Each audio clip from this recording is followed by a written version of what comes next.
دوستو دنیا کی تاریخ میں ایسے بہت سارے بادشاہ اور فرعون گزرے ہیں جن کو ان کی بادشاہت اور دولت نے مغرور بنا دیا اور تکبر میں آ کر خدائی کا دعویٰ کر بیٹھے۔ یہ بدبخت لوگ اپنی بے شمار مال و دولت کے نشے میں مغرور ہو کر اللہ تعالیٰ کی وحدانیت کو للکارنے لگے اور معاذ اللہ خدائی کا دعویٰ کر بیٹھے۔ اس کے باوجود بھی اللہ تعالیٰ نے ان کی طرف اپنے پیغمبروں کو حق کی راہ دکھانے کے لیے بھیجا، لیکن یہ بدبخت لوگ اپنی سرکشی میں اور انا پرستی پر ڈٹے رہے اور اللہ تعالیٰ کی وحدانیت کا انکار کرتے رہے۔ پھر جب یہ لوگ قابل ہدایت نہ رہے تو اللہ تعالیٰ نے ان کو عبرت کا نشان بنایا اور ان کو تباہ و برباد کر کے رکھ دیا۔ اللہ تعالیٰ نے ان جھوٹے خداؤں کو ایسی عبرت ناک موت دی کہ آج بھی لوگ ان سے عبرت حاصل کرتے ہیں۔ دوستو خدائی کا دعویٰ کرنے والوں میں سے ایک بدبخت شداد بھی تھا جس نے اللہ تعالیٰ کی وحدانیت کو للکارا اور سرکش اور نافرمان ہو گیا۔ پیارے دوستو، شداد کون تھا اور اس نے کس طرح اللہ تعالیٰ کی نافرمانی کی اور خدائی کا دعویٰ کیا، اور کس طرح اس نے دنیا میں اپنی جنت تیار کی اور وہ کتنے سالوں میں تیار ہوئی اور وہ جنت آج کہاں موجود ہے، اور پھر اللہ تعالیٰ نے اس بدبخت کو کس طرح دنیا کے لیے عبرت کا نشان بنایا۔ دوستو یہ سب جانیں گے ہم آج کی اس ویڈیو میں، لیکن آگے شروع کرنے سے پہلے ایک عرض ہے کہ اگر آپ نے ابھی تک ہمارے چینل کو سبسکرائب نہیں کیا تو کر لیں تاکہ ہر نیو آنے والی اسلامی ویڈیو آپ تک پہنچ سکے۔ تو چلیں شروع کرتے ہیں ٹائم کو بغیر ضائع کیے۔ پیارے دوستو، شداد اس قوم کی نسل میں سے تھا جو دنیا کی سب سے طاقتور ترین قوم تھی، جس کو قوم عاد کہا جاتا ہے۔ اس پر میری ایک مکمل ویڈیو موجود ہے جس کا لنک میں نیچے ڈسکرپشن میں دے دوں گا، اگر آپ دیکھنا چاہیں تو دیکھ سکتے ہیں۔ دوستو شداد چونکہ اسی قوم میں سے تھا، یہ دو بھائی تھے۔ روایات میں آتا ہے کہ ایک کا نام شداد تھا اور دوسرے کا نام شدید تھا۔ شدید پہلے بادشاہ بنا تو اس کے مرنے کے بعد شداد نے حکومت سنبھالی، تو اسی طرح یہ دنیا کی طاقتور قوم عاد کا بادشاہ بن گیا۔ دوستو شداد کی یہ بادشاہت یمن سے لے کر ایران تک پھیلی ہوئی تھی۔ اس نے اپنی طاقت کے زور پر بڑے بڑے بادشاہوں کو اپنے زیر اثر کر لیا تھا۔ چنانچہ اس بدبخت کو حضرت ہود علیہ السلام نے سمجھانے کی بہت کوششیں کی، لیکن اس کے دل پر کفر کی مہر لگ چکی تھی۔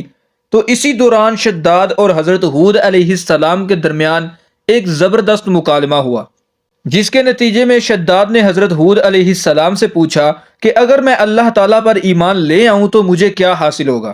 تو اس وقت حضرت ہود علیہ السلام نے شداد سے کہا کہ تم پر جنت حلال ہو جائے گی۔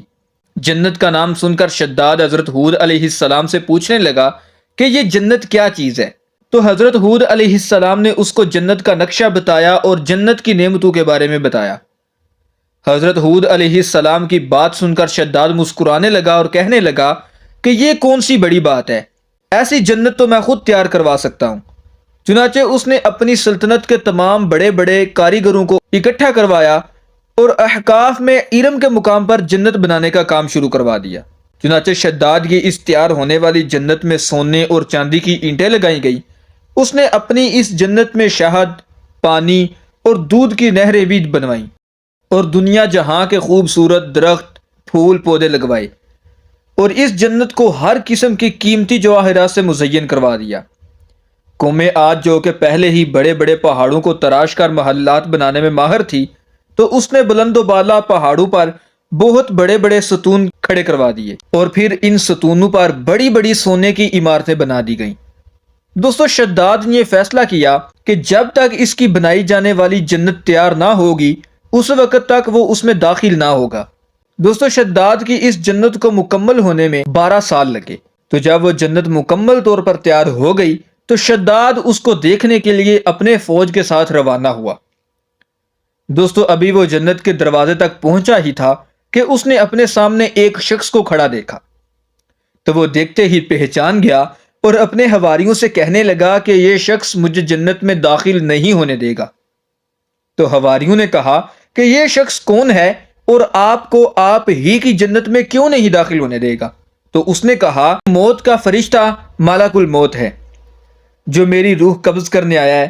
تو اس وقت شداد ملک الموت سے کہنے لگا کہ مجھے اپنی جنت میں داخل ہونے کی مہلت دے دی جائے۔ تو ملک الموت نے جواب دیا کہ مجھے اللہ تعالیٰ کی طرف سے حکم ہے تمہیں جنت کے اندر قدم بھی نہ رکھنے دوں۔ تو ملک الموت نے شداد کی روح قبض کر لی اور اس کے بعد حضرت جبرائیل علیہ السلام نے اپنا ایک پر مارا، جس کی وجہ سے شداد کی فوج اور اس کی بنائی ہوئی جنت زمین کے اندر دھنس گئی اور غائب ہو گئی۔ دوستو آج کی اس قدر ٹیکنالوجی کے ساتھ بھی اس جنت کو آج تک ڈھونڈا نہیں جا سکا۔ دوستو یہ بات اللہ اور اس کا رسول صلی اللہ تعالی علیہ وآلہ وسلم ہی بہتر جاننے والے ہیں کہ وہ جنت آج کس جگہ پر زمین کے اندر موجود ہے۔ تو دوستو آخر میں دعا ہے کہ اللہ تعالی ہمیں ایسی دولت عطا کرے جس کی وجہ سے ہم مغرور نہ ہوں، اور اللہ تعالی ہمیں ہمیشہ سیدھے رستے پر رکھے، آمین۔ تو دوستو آئی ہوپ کہ آپ کو یہ ویڈیو ضرور پسند آئی ہوگی۔ تو اگر آپ مزید اسی طرح کی نیو اسلامی اور علمی ویڈیو دیکھنا اور سننا پسند کرتے ہیں تو چینل کو سبسکرائب کریں۔ اب ہم ملتے ہیں اسی طرح کی نیو انٹرسٹنگ ویڈیو میں، تب تک کے لیے اپنا بہت سا خیال رکھیے گا۔ اللہ حافظ۔